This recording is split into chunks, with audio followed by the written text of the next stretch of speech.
ధర్మార్థ కామ మోక్షములలో నేను వీడను అని పెళ్లిలో అందరం ప్రమాణం చేస్తాం. అయితే ఆ ప్రమాణాలను చావులోనూ వీడలేదు ఈ రెండు జంటలు. జీవితాంతం ఒకరికొకరు తోడుగా నిలిచిన ఈ వృద్ధ దంపతులు మరణంలోనూ ఒకరిని విడిచి మరొకరు ఉండలేక కొద్ది గంటల వ్యవధిలోనే తుది శ్వాస విడిచారు. ఒకే రోజు ఏపీ తెలంగాణలో ఈ తరహా ఘటనలు రెండు చోటు చేసుకున్నాయి. జనగామ జిల్లా రఘునాథ్పల్లి మండలం వెల్ది గ్రామానికి చెందిన 75 ఏళ్ల రాసమల్ల రాములమ్మ బుధవారం అనారోగ్యంతో మరణించింది. ఆమె వియోగ దుఃఖంలో కుంగిపోయిన భర్త 85 ఏళ్ల ఐలయ్య కొద్ది గంటల్లోనే తుది శ్వాస విడిచారు.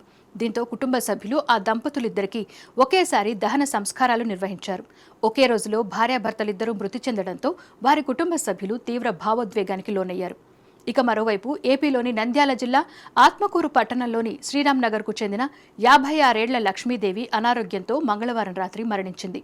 కుటుంబ సభ్యులు బుధవారం ఉదయం ఆమె అంత్యక్రియలకు ఏర్పాట్లు చేస్తుండగా ఆమె భర్త 63 ఏళ్ల మంగలి సుబ్బారాయుడు గుండెపోటుతో కుప్పకూలిపోయాడు. దీంతో కుటుంబ సభ్యులు ఆ ఇద్దరి అంత్యక్రియలను ఒకేసారి నిర్వహించారు. ప్రేమ పెళ్లిళ్లు కూడా 3 నాళ్ల ముచ్చటగా ముగుస్తున్న ఈ రోజుల్లో చావులోనూ ఒకరినొకరు వీడని ఈ దంపతుల గాథ విన్నవారంతా ఇది కదా ప్రేమంటే అంటున్నారు. ఈ వీడియో మీకు నచ్చినట్లయితే లైక్ చేసి ఈ సమాచారాన్ని ఇతరులకు షేర్ చేయండి. ఈ వీడియోపై మీ అభిప్రాయం కామెంట్ రూపంలో తెలియజేయండి. ఇలాంటి మరిన్ని వీడియోల కోసం మా విజయక్రాంతి ఛానల్ ని సబ్స్క్రైబ్ చేసుకోండి.